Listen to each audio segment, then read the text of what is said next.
मुल्क कहाँ हो गया? हैदराबाद में। अवध में कौन हो गया? वाजिद अली शाह। ठीक हो गया। और ऐसे ही बंगाल के अंतर्गत कौन होगा? मुर्शिद कुली खां। यानी बंगाल की स्थापना किसके द्वारा की गई? मुर्शिद कुली खां के द्वारा। बंगाल राज्य की स्थापना किसके द्वारा की गई? मुर्शिद कुली।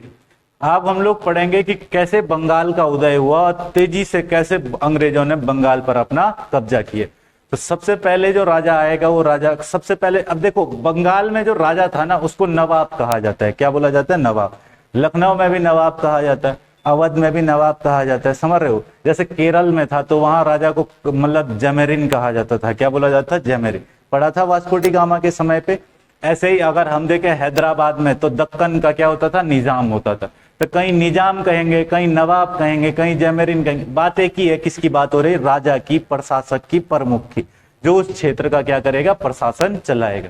तो सबसे पहले बंगाल के अंतर्गत जो आदमी आता है उसको हम लोग बोलते हैं मुर्शिद कुली खां। सबसे पहले जो बंगाल का नवाब बना उसका नाम क्या था? मुर्शिद कुली खां। मुर्शिद कुली खां कैसे बंगाल का नवाब बना? ये कैसे संस्थापक है? कैसे, जैसे मैंने पीछे बताया था ना हैदराबाद का संस्थापक, ऐसे ही तुमको यहाँ ध्यान रखना है कि यहाँ संस्थापक कौन है? मुर्शिद कुली खां। इसकी शुरुआत में राजधानी जो है, जब ये यहाँ बंगाल राज्य की स्थापना करता है, इसकी शुरुआत में राजधानी थी ढाका। कौन सी जगह थी? ढाका। ढाका इसकी क्या हुआ करती थी? शुरुआती राजधानी। क्लियर है इतना? अगर पूछेगा इसकी शुरुआत की राजधानी कौन सी जगह थी तो क्या बोलना है? ढाका थी। अब देखो भैया मुर्शिद कुली खां के संबंध में क्या क्या ध्यान रखना है। ये मुगलों का जो समय है, थोड़ा सा यहाँ पे बात को समझते हुए चलना। देखो जब हम लोग भारत के बात करेंगे, यहाँ मैं थोड़ा सांकेतिक तौर पर बताने की बात कोशिश कर रहा हूं, ठीक है? ये वाला क्षेत्र मैं मान लेता हूं बंगाल का क्षेत्र है। कौन सा क्षेत्र है? बंगाल। और ये वाला जो क्षेत्र है वो किसका है? मद्रास का। अरे ये मद्रास था ना, इसके बारे में तो हम ऑलरेडी पढ़ चुके थे। ये कौन सा क्षेत्र था? मद्रास का। और ये वाला क्षेत्र किसका है? बंगाल का। मतलब सीधे सीधे तुम ऐसे ध्यान रख लेना इसको। थोड़ा सा अगर मैं ऐसे बना दूं जिससे तुमको ज्यादा क्लियर हो जाए अच्छे तरीके से, तो फिर इसको इस तरीके से ध्यान रख लेना। ठीक है भाई, ये वाला एरिया किसका है? बंगाल का है, ठीक है? और ये वाला एरिया किसका है? मद्रास का। मद्रास का एरिया है। अब देखो बंगाल के अंतर्गत सबसे पहले राजधानी कौन सी जगह थी? ढाका। ढाका में थी। जब दिल्ली में, यहां पे समझना, मान के चलो यहां पे कौन सी जगह है? दिल्ली, समझ रहे हो? तो जब दिल्ली में औरंगजेब का शासन था, किसका शासन था? औरंगजेब। औरंगजेब की मृत्यु कब हुई है? 1707 में।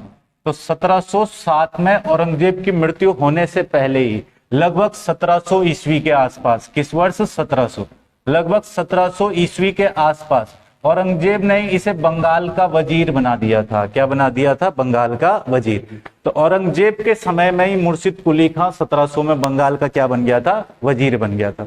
ठीक हो गया। जल्दी ही औरंगजेब के समय पे, एक तो तुमको ज्यादा कुछ नहीं ध्यान रखना है इसमें, 1700 में बंगाल का क्या बन गया था? वजीर। इस समय भारत का राजा कौन होगा? औरंगजेब है ना? दूसरा, अगर तुमको पूछेगा कि इसको उड़ीसा की सूबेदारी कब मिल गई थी, तो 1719 में ये सूबेदार बन गया। कौन सी जगह का? उड़ीसा। आगे चल करके हमारे पास जो बंगाल प्रांत सामने आएगा ना, वो इतना बड़ा प्रांत था औपनिवेशिक काल में, जिस बंगाल के अंतर्गत देखोगे आज का बंगाल, बिहार, उड़ीसा, ये सारे क्षेत्र शामिल थे। समझ रहे हो? असम भी बंगाल के अंदर आता था। बंगाल के विभाजन के समय पे पढ़ाऊंगा। देखो असम 1874 में बंगाल से अलग हुआ है, उससे पहले वो किसका हिस्सा हुआ करता था? बंगाल का। तो ये सारे क्षेत्र आ जाते थे बंगाल के अंदर। ये वाला एरिया कहलाता था बंगाल। 1719 में मुर्शिद कुली खां को उड़ीसा का भी सूबेदार बना दिया। अब दो दो जगह का प्रमुख बना दिया। एक तो बंगाल का प्रमुख ऑलरेडी है, दूसरा उसको कहां का प्रमुख बना दिया? उड़ीसा का प्रमुख बना दिया। अब यहां होता क्या था कि बंगाल के अंतर्गत जो भी मर्जी चलती थी, सब वो नवाब की मर्जी चलती थी, वजीर की मर्जी चलती थी। औरंगजेब की मृत्यु हो गई 1707 में, और 1707 में जैसे ही औरंगजेब की मृत्यु हुई, तब हमने पढ़ा कि मुगलों के अंतर्गत आने वाले जितने भी क्षेत्र थे, वहां जितने भी नवाब वगैरह थे, उन सब ने अपने अपने तरीके से शासन वगैरह चलाना शुरू किया। चाहे वो दक्कन में हो, चाहे वो फिर अवध में हो, चाहे वो फिर बंगाल में हो, हर जगह के नवाब अपने तरीके से शासन चलाने लग गए थे। उत्तरवर्ती मुगल काल में कोई भी ऐसी केंद्रीय शक्ति नहीं थी जो अपने सारे सूबों को कंट्रोल कर सके। सूबे मतलब इलाकों को, प्रांतों को कंट्रोल कर सके। तो अलग अलग सूबों में सूबेदार बनाए थे। यहाँ पे जो सूबेदार बनाए थे वही सूबेदार अब अपने आप को स्वतंत्र महसूस करने लग गए थे। हालांकि ये लोग नजराना देते थे मुगल शासक को। नजराना मतलब क्योंकि मुगल सल्तनत के अधीन आते हैं तो टैक्स किसको देते थे? मुगल राजा को, जो इस समय पे उत्तरवर्ती काल में मुगल राजा हुआ। जैसे तुमको पता होगा कि एक मुगल शासक हुआ जिसका नाम था फर्रुखसियर, पहले भी चर्चा की थी उसके बारे में। तो फर्रुखसियर का एक बेटा हुआ जिसका नाम था अजीम उन शान। क्या नाम था? अजीम उन शान।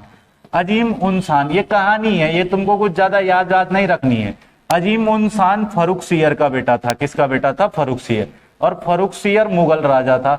तो फर्रुखसियर का ये जो बेटा था अजीम उन शान, ये चाहता था कि मुर्शिद कुली खां बंगाल के अंतर्गत अंग्रेजों को व्यापार करने की स्वायत्तता दे दे। यानी जैसा व्यापार अंग्रेज बंगाल में करना चाहते हैं वैसे व्यापार करने की इजाजत दे दे। कौन? मुर्शिद कुली खां। लेकिन मुर्शिद कुली खां उनको सारे व्यापार के अधिकार नहीं देना चाहता था।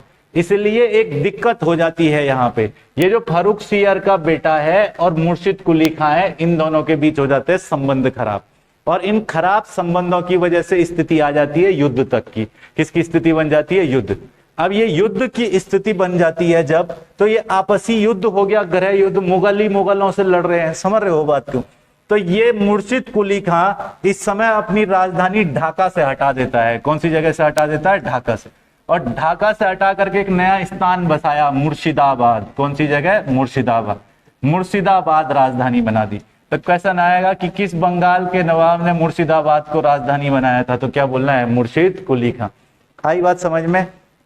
इसके समय में और क्या याद रखने वाली चीजें हैं? इसी के द्वारा एक प्रथा की शुरुआत की गई थी जिसको हम लोग कहते हैं इजारेदारी प्रथा। कौन सी प्रथा? इजारेदारी प्रथा। अब ये इजारेदारी प्रथा क्या थी? तो थोड़ा ध्यान देना।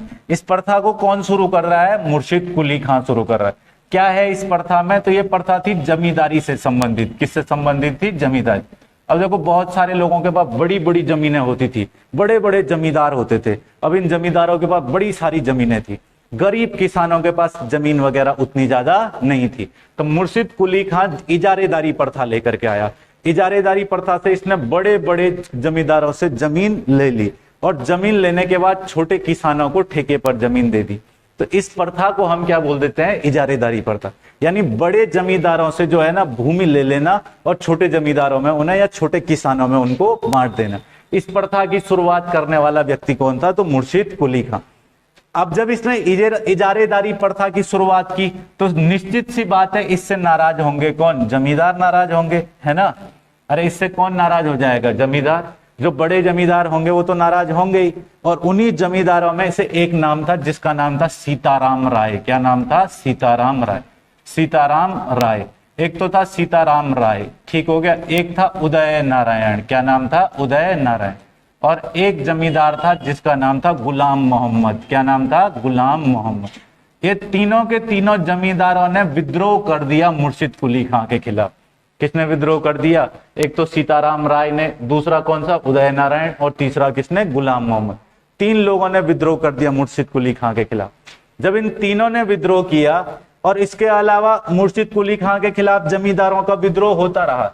जैसे इस समय पे कहा जाता है कि एक जमींदार था जिसका नाम था सुजात खां। क्या नाम था? सुजात खां। सुजात खां का भी विद्रोह हुआ। कहा जाता है कि इसी के समय पे एक और जमींदार का विद्रोह हुआ जिसका नाम नजात खां वगैरह था। इन सभी का विद्रोह किसके समय पे हुआ? इन सारे जमींदारों का विद्रोह हुआ था इस समय पे मुर्शिद कुली खां के समय। जब ये सारे जमींदारों का विद्रोह हुआ तो मुर्शिद कुली खां ने देखा किस प्रकार से जमींदार अपनी जमीन पर टिके हुए हैं, भूमि पर टिके हुए हैं। अब भूमि के लिए मरने मारने को उतार हुए हैं, राजा के खिलाफ ही विद्रोह कर दिया है। बताओ, अब युद्ध करने की तैयारी है। जब युद्ध करने की तैयारी, राजा के खिलाफ विद्रोह, ये सारी चीजें निकल करके आती है तो तब एक नई चीज की शुरुआत होती है। जिस नई चीज की शुरुआत के दौर को हम कैसे समझेंगे, ध्यान देना। होता क्या है यहाँ पर कि हमको यहाँ पे एक नई चीज देखने को मिलती है। मुर्शिद कुली खां, सीताराम राय, उदय नारायण, गुलाम मोहम्मद, सुजात खां, नजात खां, इन सभी से युद्ध करता है और युद्ध करने के बाद इन सभी को हरा देता है और इनकी सबकी जमीनें एक साधारण से किसान को दे देता है जिसको जमींदार बना दिया, ठेके पे जमींदार बना दिया। तो अपने आप से इसने एक व्यक्ति को जमींदार बनाया था। क्वेश्चन कभी कभी तुम्हारे पास आएगा कि वो कौन सा जमींदार था जिसको मुर्शिद कुली खान ने सभी बड़े जमींदारों की भूमि छीन करके दे दी थी। उसका नाम था रामजीवन। क्या नाम था? रामजीवन। रामजीवन राय को इसने सारी भूमि दे दी थी बड़े जमींदारों से छीन करके। बात समझ आई इतना? तो अगर तुमको पूछ ले रहा है यहाँ पे, बात को थोड़ा सा ध्यान से समझते हुए चलना। देखो मैंने क्या कहा कि बंगाल का संस्थापक कौन है, क्या बोलना है? मुर्शिद कुली खान। मुर्शिद कुली खान ने अपनी राजधानी शुरुआत में कहाँ बनाई थी? ढाका बनाई। लिखना लिखना बाद में, ध्यान दो यहाँ पहले, कहाँ राजधानी बनाई थी? ढाका। तो इसको 1700 ईस्वी के समय पे औरंगजेब ने वजीर बना दिया था। क्या बना दिया था? वजीर। ये बंगाल का वजीर कब बन गया था? 1700 ईस्वी में। और 1719 में ये जो है उड़ीसा का भी क्या बन जाता है? सूबेदार। तब तक औरंगजेब की मृत्यु हो चुकी थी। अब औरंगजेब की मृत्यु के बाद मुगलों के पास कोई केंद्रीय शक्ति तो बची नहीं थी। तो फर्रुखसियर जो मुगल शासक था, उसका बेटा था अजीम उन खान। ये चाहता था कि मुर्शिद कुली खान बंगाल में अंग्रेजों को खुला व्यापार करने की अनुमति दे दे, ताकि ज्यादा टैक्स आए, ज्यादा पैसा आए बंगाल के अंदर। ज्यादा पैसा आएगा तो मुगल राजा को ज्यादा इनकम होगी। समझ रहे हो? और मुर्शिद कुली खान इसी विवाद के कारण अपनी राजधानी ढाका से कहां ले आता है? मुर्शिदाबाद। तो क्वेश्चन आएगा, ढाका से मुर्शिदाबाद राजधानी किसने बनाई थी? मुर्शिद कुली खान। इसने एक प्रथा की शुरुआत की थी। कौन सी प्रथा? इजारेदारी प्रथा। अरे कौन सी प्रथा शुरू की थी? इजारेदारी प्रथा। इजारेदारी प्रथा किससे संबंधित थी? तो क्या बोलना है? जमींदारी से संबंधित थी। कौन कौन जमींदार इसके समय पे थे? एक तो सीताराम राय, उदय नारायण और गुलाम मोहम्मद। इसके अलावा और कौन हो जाएंगे? जैसे सुजात खां हो गया, नजात खां। इन सभी जमींदारों से इनकी जमीनें छीन ली और छीन करके एक सामान्य से किसान को दे दी, जिसका नाम था रामजीवन। क्या नाम था? रामजीवन। रामजीवन को सारी जमीन दे दी। यहां देखने को मिलता है कि मुर्शिद कुली खान एक सहिष्णु प्रकार का शासक था। कैसा शासक था? सहिष्णु, जिसका धार्मिक दृष्टिकोण एक धर्म के प्रति नहीं झुका हुआ था। वो सभी धर्मों के लोगों को अपने प्रशासन में साथ लेकर के चलना चाहता था। आई बात समझ में? इसी इजारेदारी प्रथा के बाद हमें एक चीज भी और जानने को मिलती है कि किसानों के लिए मुर्शिद कुली खान ने बहुत सारा काम किया। इन्हें तकावी भी उपलब्ध करवाए। क्या उपलब्ध करवाए? तकावी। तकावी का मतलब होता है एग्रीकल्चर लोन, कृषि ऋण उपलब्ध करवाए किसानों को। आई बात समझ में? ये सारी चीजें किसानों के लिए की। अंत में कहा जाता है कि 1727 ईस्वी के आसपास हो गई थी इसकी मृत्यु।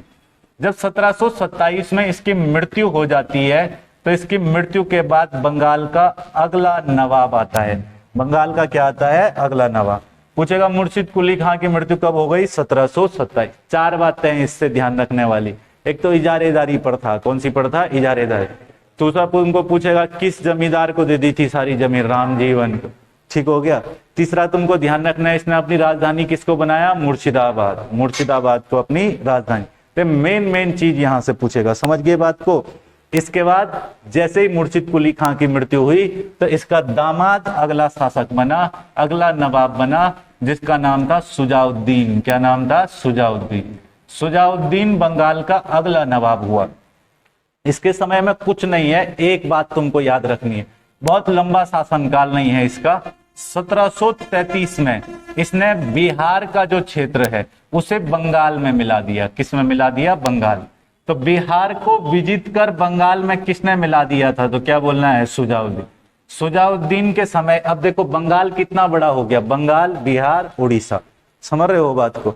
बंगाल, बिहार, उड़ीसा, तीन तीन प्रांत आ गए, नहीं आ गए? उड़ीसा का उसको 1719 में गवर्नर बना दिया। बंगाल में वो ऑलरेडी है। अब यहाँ पे देखो सुजाउद्दीन ने कौन सा क्षेत्र जीत लिया? बिहार का क्षेत्र। जब इसने बिहार का क्षेत्र जीता, तो इसी बिहार में सुजाउद्दीन ने गवर्नर बना दिया एक आदमी को। क्या बना दिया? गवर्नर।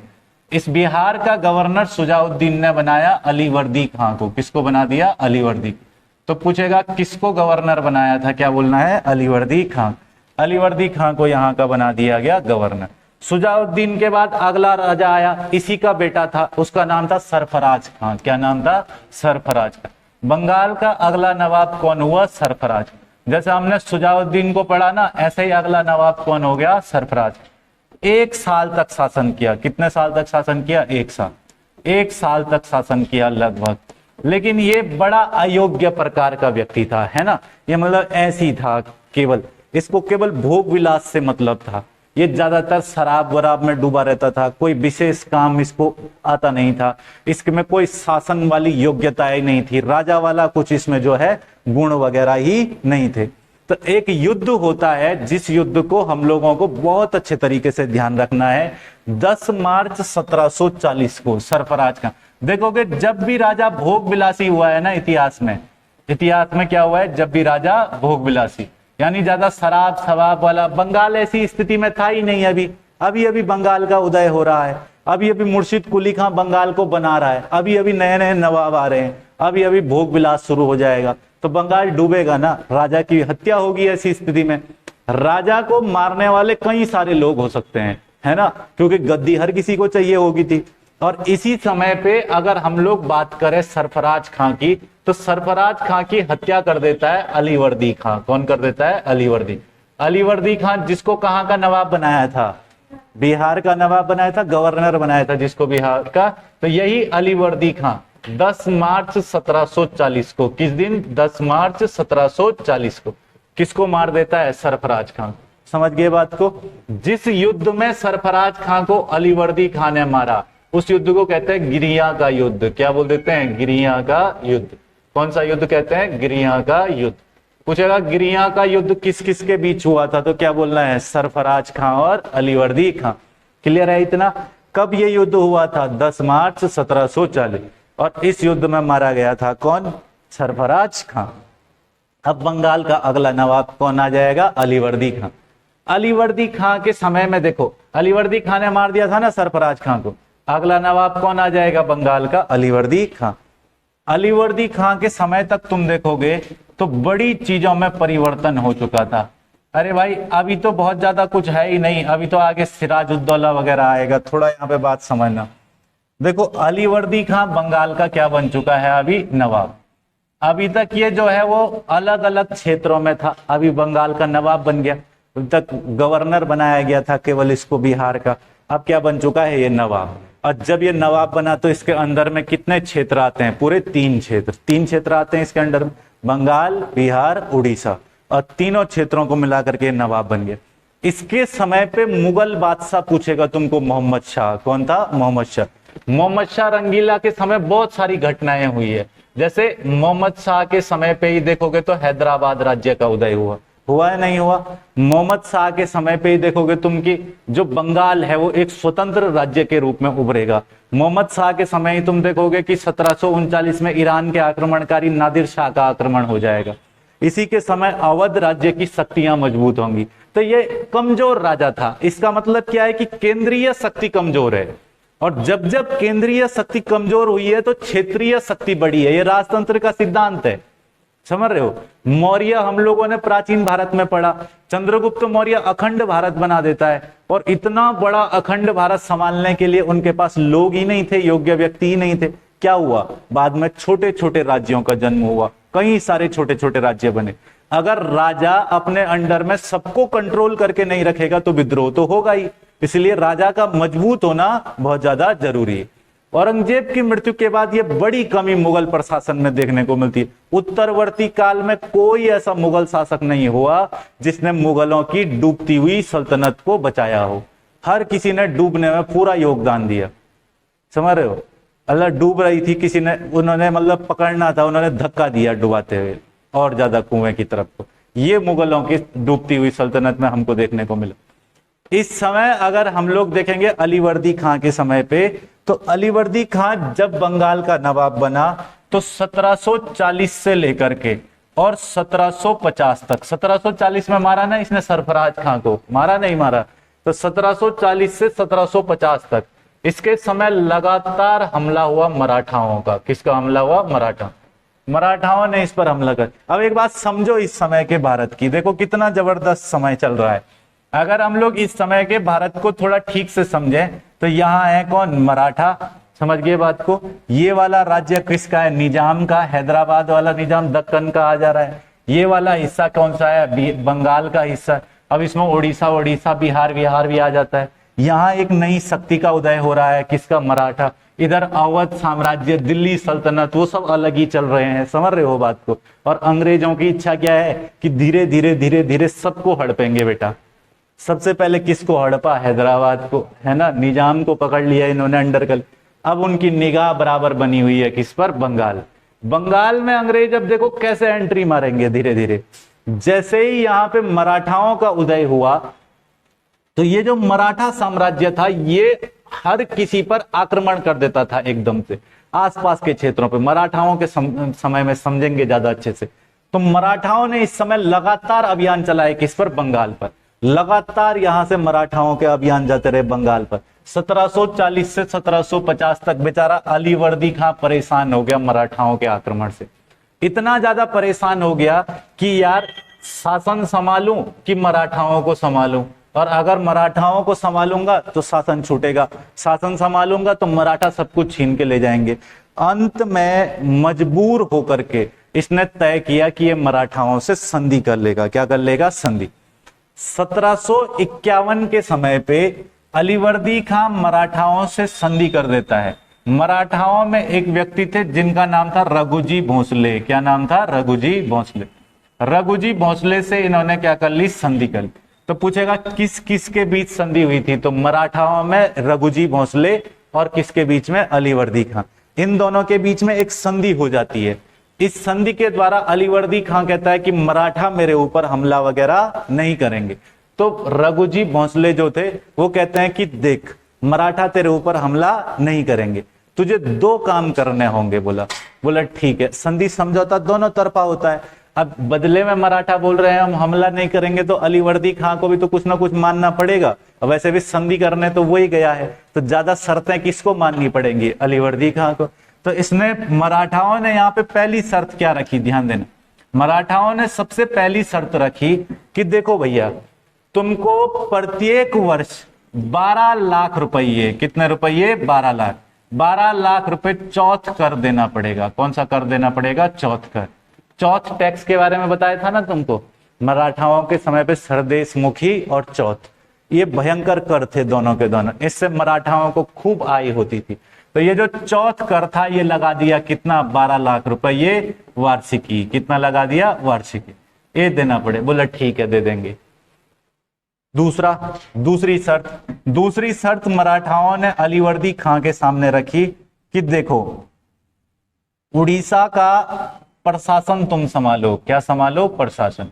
उड़ीसा का प्रशासन तुम संभालो, परंतु उड़ीसा के सभी दीवानी अधिकार। कैसे अधिकार? दीवानी। अब ये दीवानी क्या होते हैं? टैक्स कलेक्शन के अधिकार। उड़ीसा के प्रशासन तुम संभालो, एडमिनिस्ट्रेशन, यानी उड़ीसा में सेना तुम संभालो, उड़ीसा की सीमा सुरक्षा तुम करो, उड़ीसा की सारी जिम्मेदारी तुम लो, अब पैसा हम ले जाएंगे। समझ रहे हो बात को? तो इसको बोलते हैं दीवानी अधिकार। क्या बोल देते हैं? दीवानी। तो इस समय मराठाओं ने एक तो उड़ीसा के दीवानी अधिकार ले लिए। कौन सी जगह के अधिकार ले लिए? उड़ीसा के दीवानी अधिकार। और दूसरा इसके ऊपर कितना टैक्स लगा दिया? 12 लाख रुपए। 12 लाख रुपए चौथ टैक्स देना पड़ेगा। बोला अलीवर्दी खां बेचारा परेशान, लेकिन करे क्या?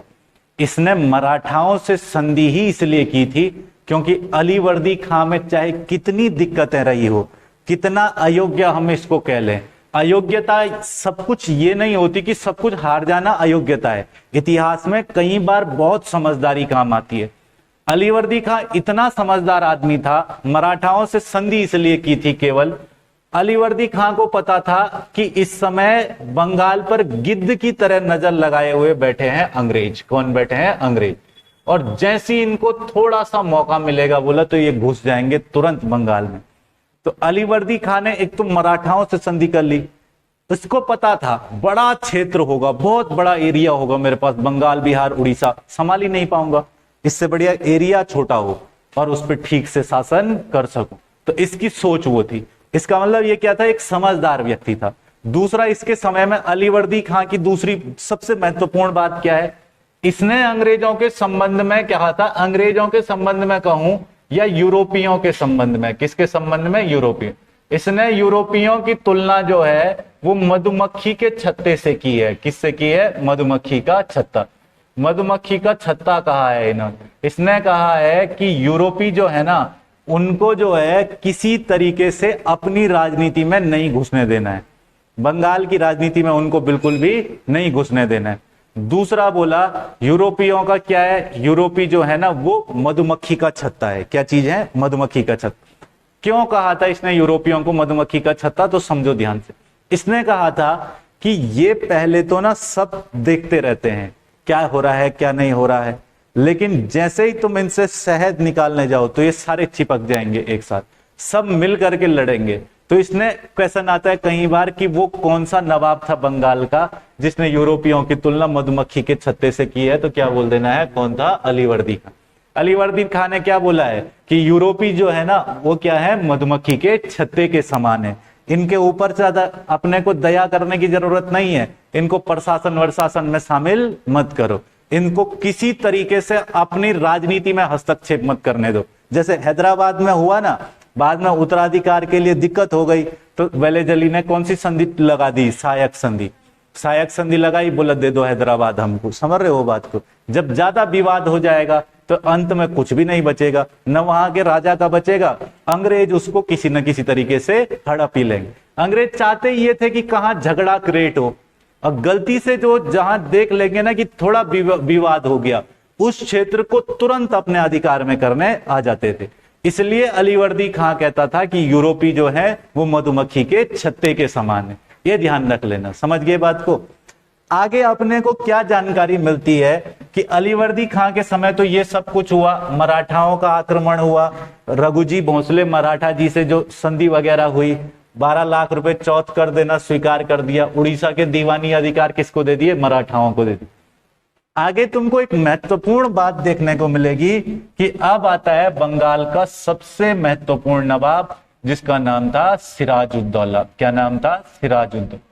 ये बड़ा इंपॉर्टेंट है, पेपर में यहां से खूब क्वेश्चन आता है, थोड़ा सा ध्यान से इसको समझना। बेचारा सिराजुद्दौला जो है ना ये बड़ा नेक आदमी था, बड़ा समझदार आदमी था सिराजुद्दौला। लेकिन वो कहते हैं ना कि अगर पृथ्वीराज चौहान के समय जयचंद नहीं होता है ना, अगर सिराजुद्दौला के समय मीर जाफर नहीं होता, अगर राणा सांगा के समय सिलहदी तंवर नहीं होता, तो इतिहास में गद्दारों का नाम कैसा आता? समझ रहे हो बात को? इतिहास में बहुत प्रसिद्ध गद्दार हैं कुछ। एक राणा सांगा का गद्दार है जिसका नाम है सिलहदी तंवर। समझ रहे हो? वो राणा सांगा का पत्र व्यवहार करवाने वाला व्यक्ति था खानवा के युद्ध से पहले बाबर से। जब बाबर भारत में आने वाला था, पानीपत की पहली लड़ाई हुई 21 अप्रैल 1526 को, तो जब लड़ाई होने वाली थी तो बाबर पहले ये चेक करना चाहता था कि भारत में है क्या क्या, भारत के जिस राजा पर मैं आक्रमण करने जा रहा हूं उस राजा की शक्तियां कितनी है, ये चेक करना चाहता था बाबर। अरे वो तो अफगानिस्तान से आ रहा था। तुम सोच करके देखो ना कि तुमको कोई बुला रहा है कि देहरादून में लड़ने आ जा, तुम सीधे चले जाओगे बिना सोचे समझे? नहीं जाओगे ना। वहां तुमको क्या ध्यान रखना पड़ेगा? क्या पता दूसरा व्यक्ति वहां लेकर के बैठा हो, हथियार आया AK-47 से उड़ा दे सीधे, है कि नहीं? तो बाबर को भी तो ये डर रहेगा, वो अफगानिस्तान से भारत आ रहा है। तो वो पत्र लिखता है राणा सांगा को कि मेरी मदद करना पानीपत की पहली लड़ाई में। राणा सांगा मदद करने के लिए हाँ बोल देता है, लेकिन बाद में दरबारियों ने मना कर दिया, बोले तू कहाँ चक्कर में पड़ा हुआ, भारत चाहिए तो वो तो ऐसे ही ले लेंगे। और वैसे भी राजा कौन है? बोला इस समय पे लोधी वंश चल रहा था। समझ रहे हो बात को? इब्राहिम लोधी शासक है, कभी भी छीन सकते हैं उससे। समझ रहे हो? तो ये स्थिति थी उस समय पे। सिलहदी तंवर गद्दारी कर देता है राणा सांगा की तरफ से। पृथ्वीराज चौहान के समय तराइन के युद्ध पड़ेंगे, मोहम्मद गौरी का आगमन वगैरह देखेंगे, तो उस समय पे जयचंद जो है ना वो सारे भेद खोल देता है। इस समय सिराजुद्दौला के दरबार में एक था मीर जाफर, वो सारे भेद खोल देता है।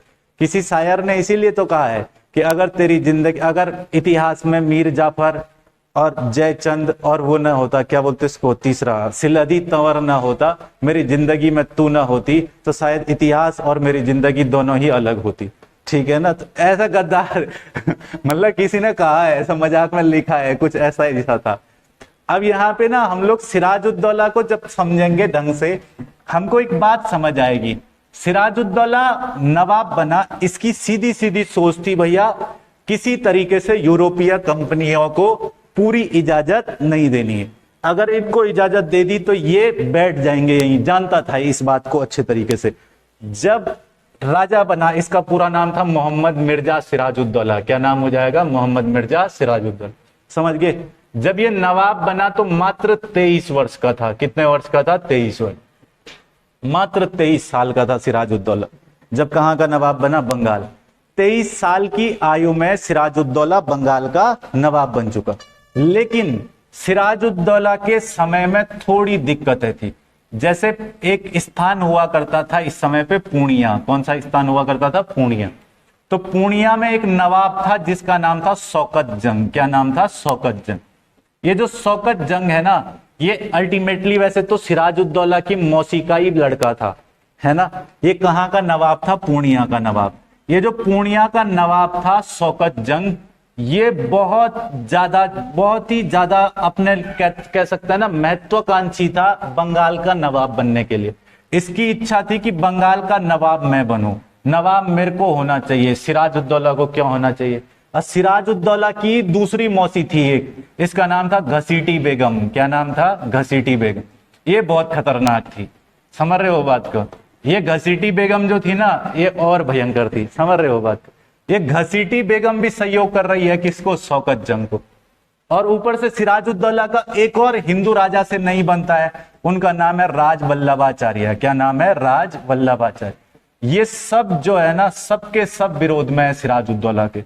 अब तुम लोग देखो, एक सिराजुद्दौला जो नवाब बना बेचारा 23 साल का, अभी अभी नवाब बना है, उसके विरोध में देखो हिंदू राजा राजवल्लभाचार्य, दूसरा शौकत जंग खुद उसकी मौसी का बेटा, वो इसके विरोध में, तीसरा घसीटी बेगम। ये सब बहुत खतरनाक थे, सबके सब पीछे पड़ गए किसके? सिराजुद्दौला। सिराजुद्दौला इन सबके सबको परास्त कर देता है, सबके सबको हरा देता है। बोले सारी समस्या ही क्या कर दी थी? साइड। लेकिन अंग्रेजों को यह समझ आ गया था कि इसके क्या है? दुश्मन बहुत हैं, और जिस आदमी के दुश्मन ज्यादा हो वहीं घुसते थे अंग्रेज। समझ रहे हो बात को? जिस आदमी के दुश्मन ज्यादा हो अंग्रेज वहीं घुसते थे। अंग्रेजों के बारे में एक कथन है, अगर किसी तालाब में 2 मछली लड़ रही हो ना, तो ये मान के चलो कि वहां से अभी अभी कोई अंग्रेज गुजरा है। समझ रहे हो बात? ये भयंकर लड़ाने में एक्सपर्ट होते थे। जैसे होते ना मोहल्ले में, तेरे बारे में ऐसे कह रहा था, चला गया उसके घर, है कि नहीं है? ऐसा अंग्रेजों का सिस्टम था। अंग्रेज अपने दुश्मन को तबाह करना चाहते थे, पूरे बुरे तरीके से बर्बाद करना। या तो किसी को कठपुतली बना दो, या किसी को बड़े बुरे तरीके से तबाह कर दो। अब सिराजुद्दौला बड़ा योग्य आदमी था, अंग्रेजों को पता था कि इनके हाथ नहीं आने वाला। अब सिराजुद्दौला ने जब ये सारी चीजें देखी कि अंग्रेज जो है ना, वो धीरे धीरे इसके आसपास के क्षेत्रों में एंट्री लेने लग रहे।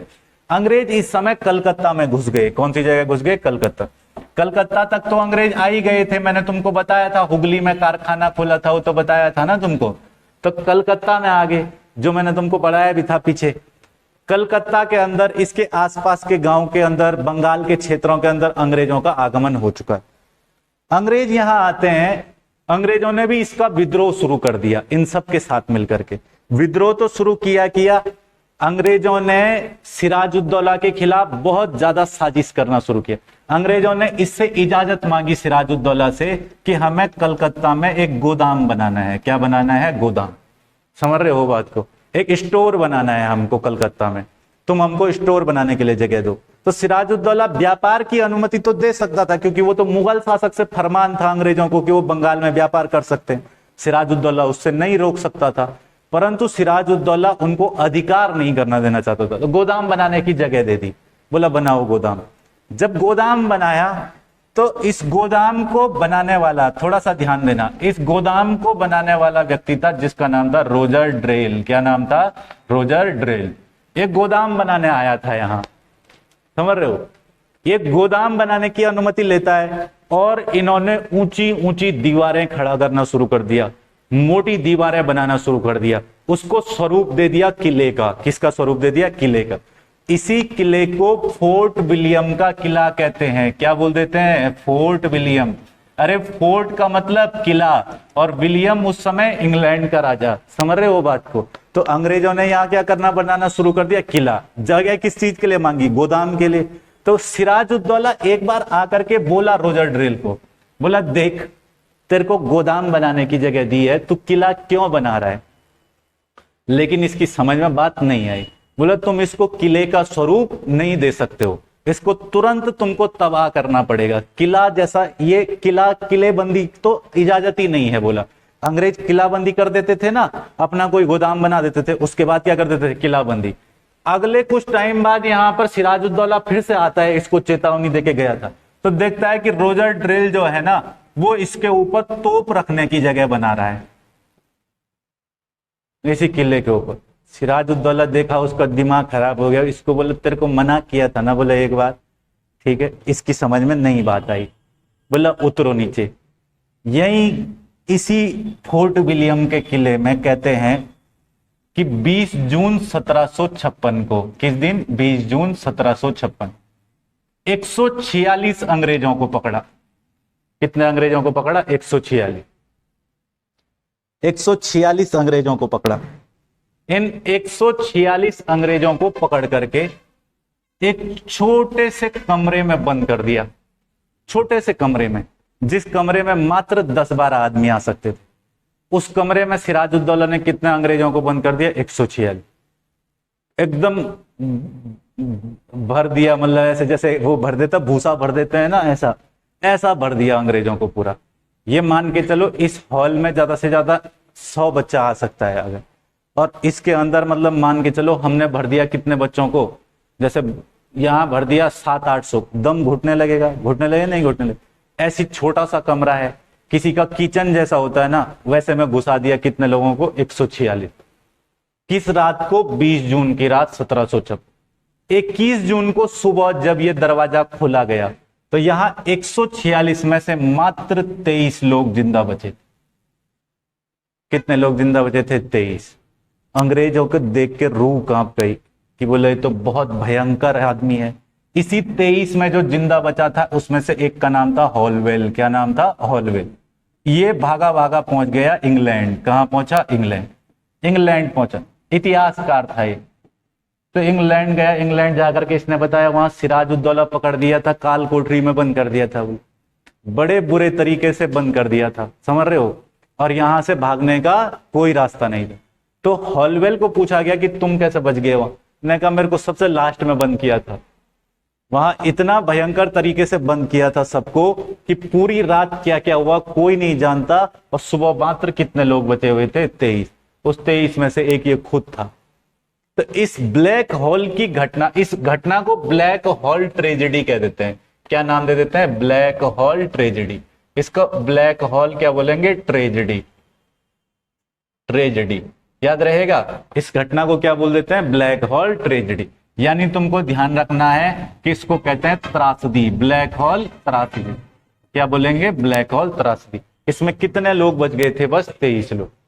जब ये पता चला कि यार ये तो बड़ा भयंकर आदमी है, इन्हें बड़े बुरे तरीके से अंग्रेजों को मारा, अब अंग्रेज क्या करेंगे, बदला लेंगे। भाई ये तो फिक्स था ना, अंग्रेजों ने बदला लेना ही लेना है ना।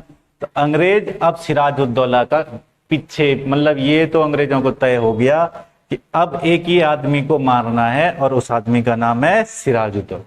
समझ गए बात को। तो उस समय के भारत को अगर हम देखें, इस काम के लिए एक आदमी को नियुक्त किया गया, वो मद्रास में गवर्नर था। मद्रास में क्या था, गवर्नर। मद्रास में गवर्नर था, उसका नाम था रॉबर्ट क्लाइव। क्या नाम था, रॉबर्ट क्लाइव। रॉबर्ट क्लाइव इस समय मद्रास में था। इसको आदेश दिया गया कि तुरंत बंगाल जाकर के सिराजुद्दौला पर हमला कर दो। किस पर हमला कर दो, सिराजुद्दौला। ठीक है, क्लाइव को सिराजुद्दौला पर हमला करने के लिए बोला गया। यहां से बोला बंगाल जाओ, और बंगाल जाकर के किस पर हमला कर दो, सिराजुद्दौला। यहां सिराजुद्दौला है, इस पर हमला कर दो। सिराजुद्दौला पर हमला करने से पहले क्लाइव सारी परिस्थितियों को चेक कर लेता है। अब पता चलता है कि कैसे सिराजुद्दौला पर हमला करूं, क्योंकि डायरेक्ट क्लाइव हमला नहीं कर सकता था।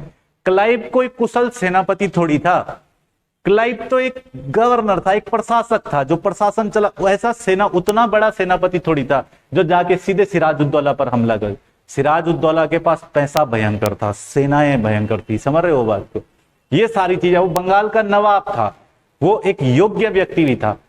तो क्लाइव चाह रहा है कि किसी तरीके से कोई ऐसी कमजोर नस मेरे हाथ लगे जिसको मैं दबा दूं और सीधे कौन उछले, सिराजुद्दौला। तो ऐसी कमजोर नस क्लाइव को गौर से देखने पर मिल गया सिराजुद्दौला का ही सेनापति, जिसका नाम था मीर जाफर। क्या नाम था? मीर जाफर। तो क्लाइव गया और क्लाइव जाकर के पकड़ा मीर जाफर को। बोले तू कौन? बोला मैं सिराजुद्दौला का सेनापति। क्या बोला? मैं सिराजुद्दौला का सेनापति। बोले सेनापति सिराजुद्दौला क्या है? बोले नवाब। बोले बनेगा नवाब? बोला हाँ बनूंगा। तो एक काम कर, बोला सिराजुद्दौला को मार दे।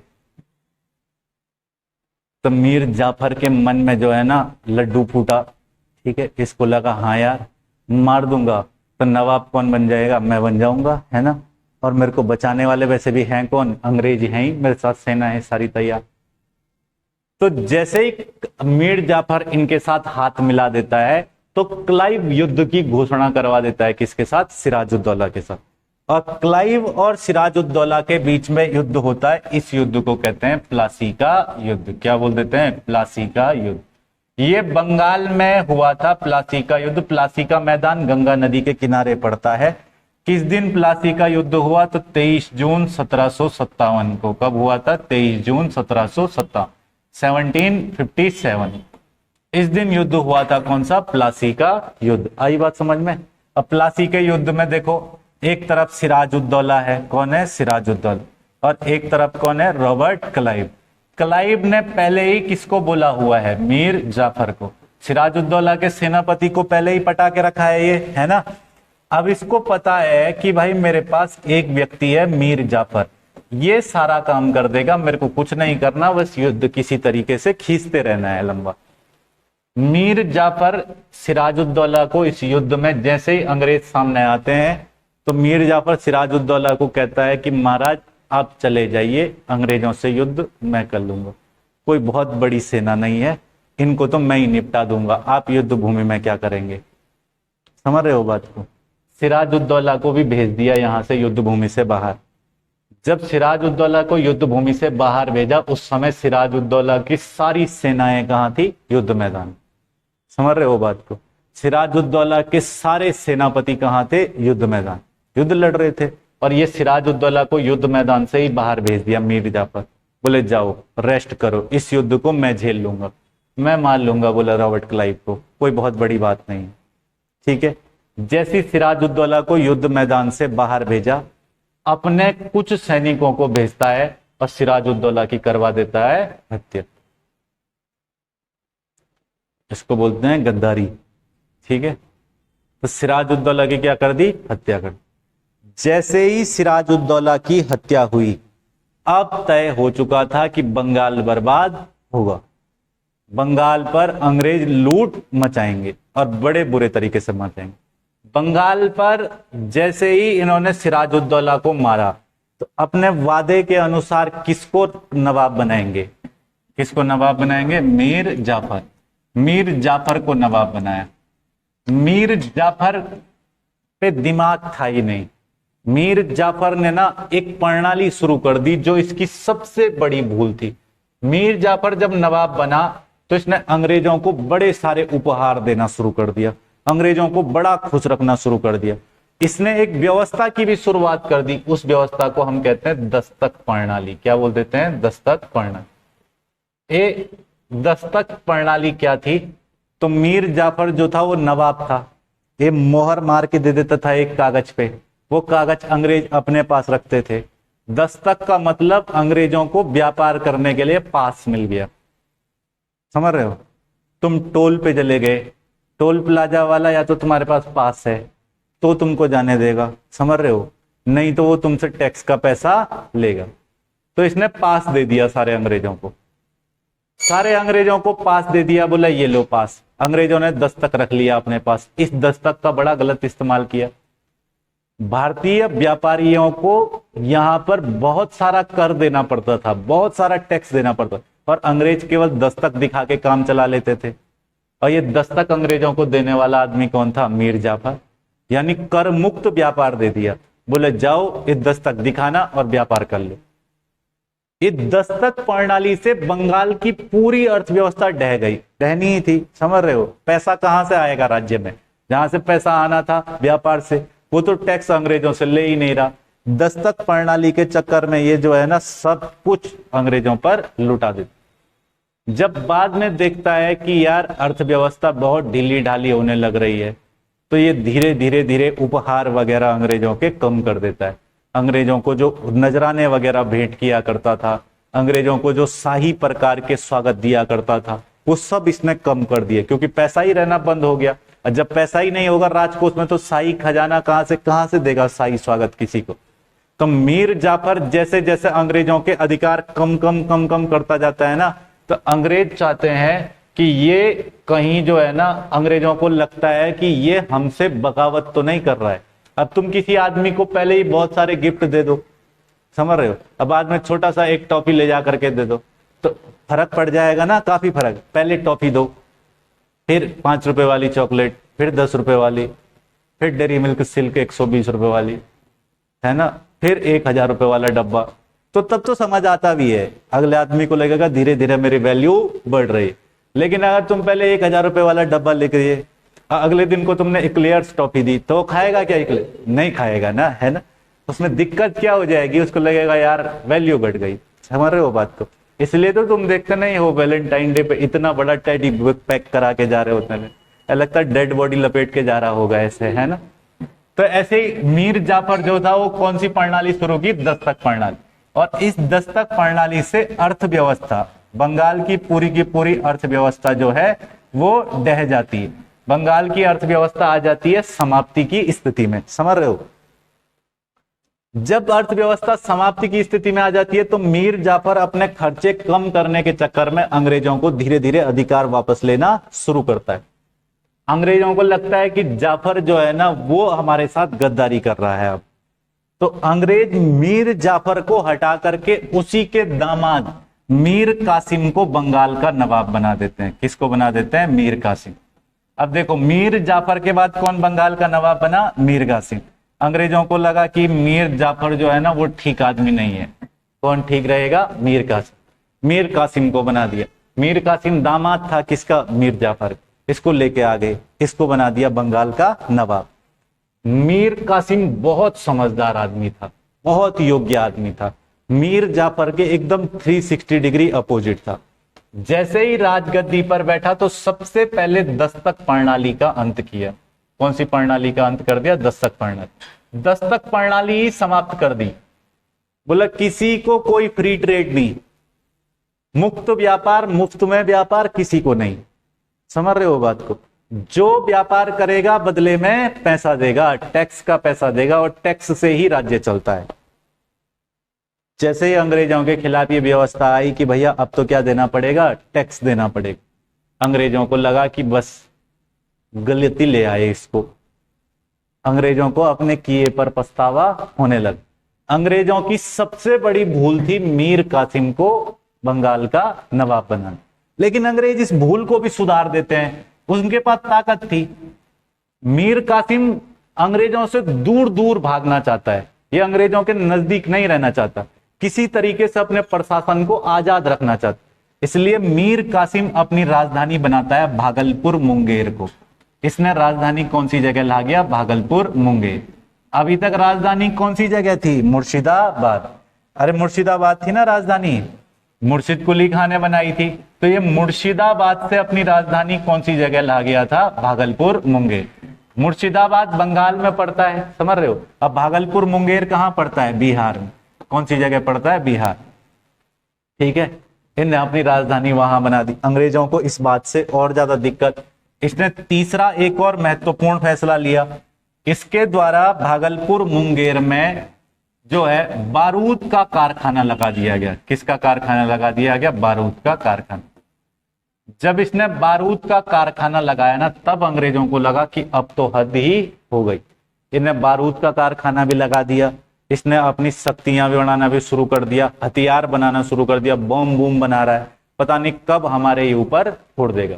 ठीक है, तो अंग्रेजों को मीर कासिम से होने लगी बहुत ज्यादा दिक्कत, और मीर कासिम को एक बार फिर से अंग्रेजों ने बल प्रयोग किया इसको राजगद्दी से हटाया और वापस से किसको लेकर के आए, मीर जाफर को। किसको लेके आए, मीर जाफर। अब क्वेश्चन कैसा आता है, पूछता है कि मीर जाफर के बाद कौन बंगाल का नवाब बना, मीर कासिम। अब मीर कासिम के बाद कौन बंगाल का नवाब बना, मीर जाफर। बच्चा कंफ्यूज हो जाता है, ठीक है ना, तो कंफ्यूज नहीं होना। पहले किसको बनाया, मीर जाफर को, सिराजुद्दौला को मार दिया था मीर जाफर, तो फिर किसको बनाया, मीर जाफर। फिर उसके बाद मीर कासिम, फिर उसके बाद मीर जाफर। मीर जाफर दूसरी बार बंगाल का नवाब बना। अपदस्थ बंगाल का नवाब था। अपदस्थ मतलब जिसको पद से हटाया गया हो, इसको वापस लेकर के आए, दोबारा से नवाब बनाया, समझ रहे हो। जैसे ही मीर जाफर को दोबारा नवाब बनाया तो तब ऑब्वियस सी बात है कि नाराज होगा कौन, मीर कासिम। नाराज होगा, नहीं होगा, इस बात से बहुत ज्यादा नाराज हो गया कौन, मीर कासिम। मीर कासिम ने कहा कि मुझको नवाब के पद से कैसे हटा दिया, मैं झुकेगा नहीं साला, बोला ठीक है। मीर कासिम ने तय कर दिया कि अब मैं अंग्रेजों की कमर तोड़ के रहूंगा, ठीक है ना। तो मीर कासिम कोशिश करता है कि कैसे लड़ूं अंग्रेजों से। कोई अपने पास ठोस पुख्ता ऐसा सेना भी नहीं है जो अंग्रेजों से लड़ सके, इतना ज्यादा मजबूत व्यक्ति भी नहीं है कि जो अपने भरोसे ही लड़ ले अंग्रेजों से। तो कहा कि यार नहीं, अंग्रेजों से तो लड़ना ही लड़ना है, इसलिए हम करते हैं एक सेना तैयार। अब सेना देखना कितनी जबरदस्त सेना बनाएगा, देखो ध्यान देना यहां पे क्या करता है। इस समय पे ये सांकेतिक नक्शा है, इसका वास्तविकता से बहुत ज्यादा कोई लेना देना नहीं, ठीक है, समझ रहे हो बात को। तो यहां पे थोड़ा सा ध्यान से समझना, ये वाला क्षेत्र था दिल्ली, ठीक है, ये वाला क्षेत्र मैं मान लेता हूं अवध। कौन सा क्षेत्र है, अवध, ठीक है ना। और ये वाला क्षेत्र है कौन सा, बंगाल बिहार उड़ीसा। बंगाल बिहार उड़ीसा ये सारा बंगाल ही था ना पूरा का पूरा, तो इसको मैं पूरा मान लेता हूं बंगाल, ठीक है ना। अभी अवध का इस समय पे जो नवाब था उसका नाम था शुजाउद्दौला। क्या नाम था, शुजाउद्दौला, शुजाउद्दौला, ठीक है ना। क्या नाम था, शुजाउद्दौला। समझ गए कौन सी जगह का नवाब है, अवध का। दिल्ली में मुगल बादशाह था, दिल्ली में मुगल बादशाह था जिसका नाम था शाह आलम द्वितीय। कौन था, शाह आलम द्वितीय, इस समय मुगल बादशाह। तो ये मीर कासिम जो है ना, सबसे पहले गया अवध के नवाब शुजाउद्दौला के पास। शुजाउद्दौला को कहा देखो ये अंग्रेज हमारे यहाँ आकर के हमारा प्रशासन हमसे छीन रहे हैं, समझ रहे हो, और तुम चुपचाप बैठे हुए हो, चलो मेरे साथ मिल करके लड़ेंगे अंग्रेजों से, मारेंगे इनको, इनको किसको खूब मोटिवेट किया। ये तैयार हो गया, बोले ठीक है चलो अब चलेंगे, हम भी चलेंगे, यस लड़ेंगे, समझ रहे हो बात को। तो दोनों के दोनों क्या हो गए, इकट्ठा हो गए। दोनों के दिमाग में बात आई कि यार और मजबूत सेना बनानी चाहिए। दोनों मिल मिला के गए किसके पास, शाह आलम के। शाह आलम के पास गए, बोले देखो मुगलों की इतनी बड़ी रियासत हुआ करती थी, क्या हाल कर दिया अंग्रेजों ने।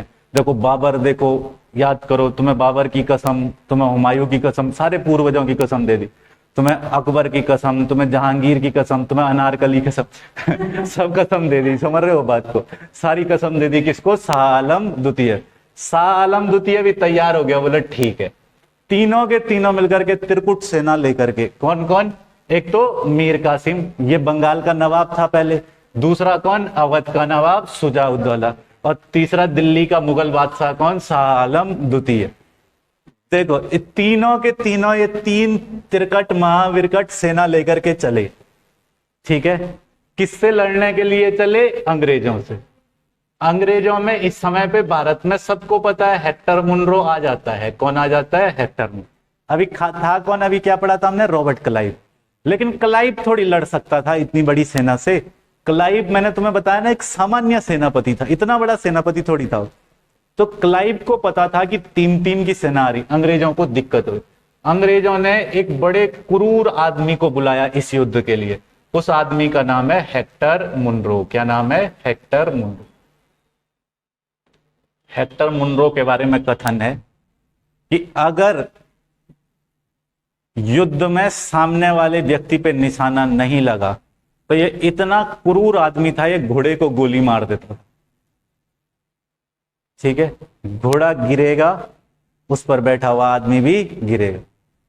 अगर मतलब इसके मन में इतनी दया नहीं थी कि घोड़ा तो दोनों पक्षों से लड़ रहा है, ये ऐसा आदमी था कि मारना है तो मारना है। बड़ा क्रूर हिंसक प्रकार का आदमी था कौन, हेक्टर मुनरो।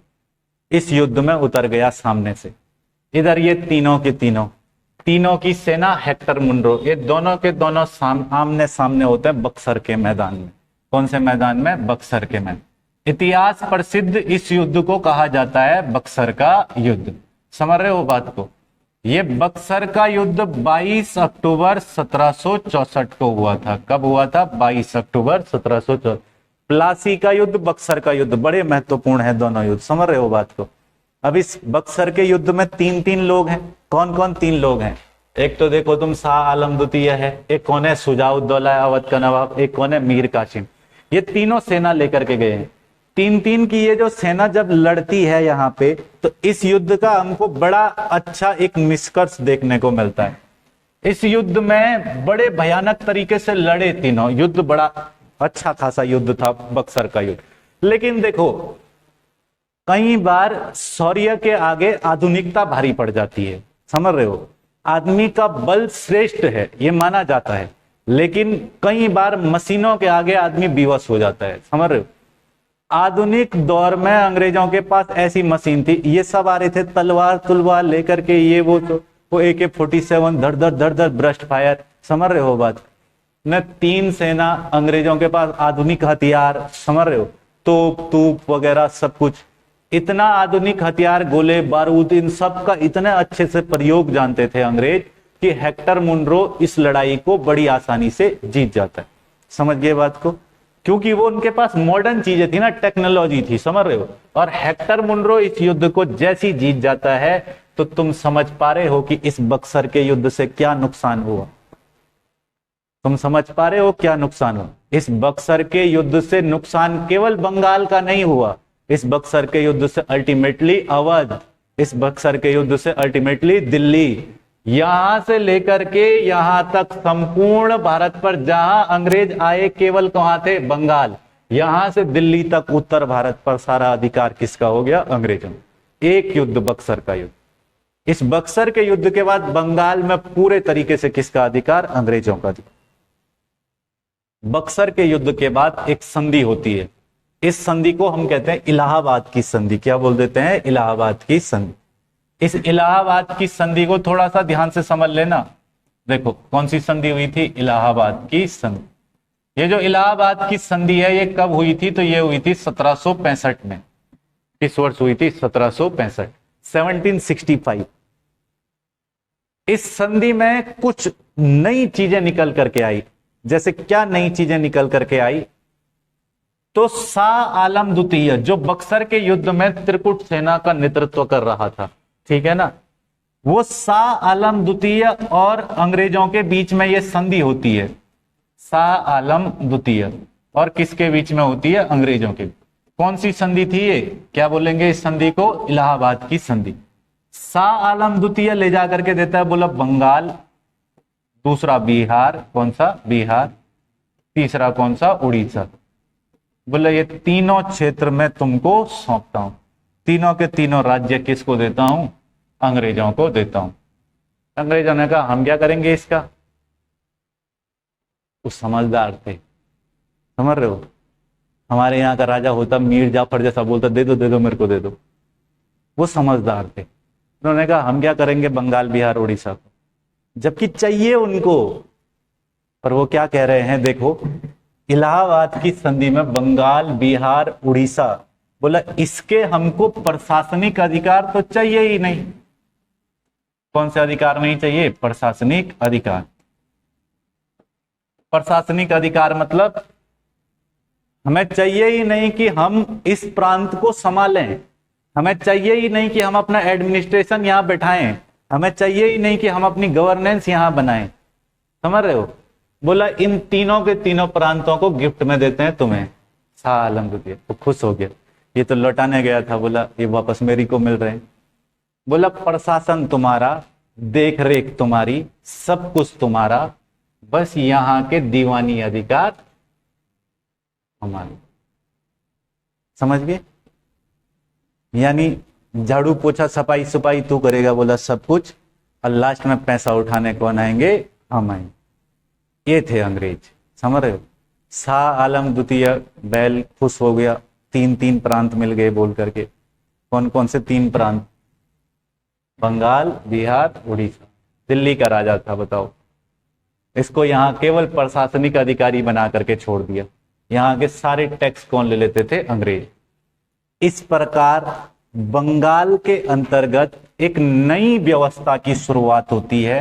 इस व्यवस्था को ही हम कहते हैं द्वैत शासन व्यवस्था।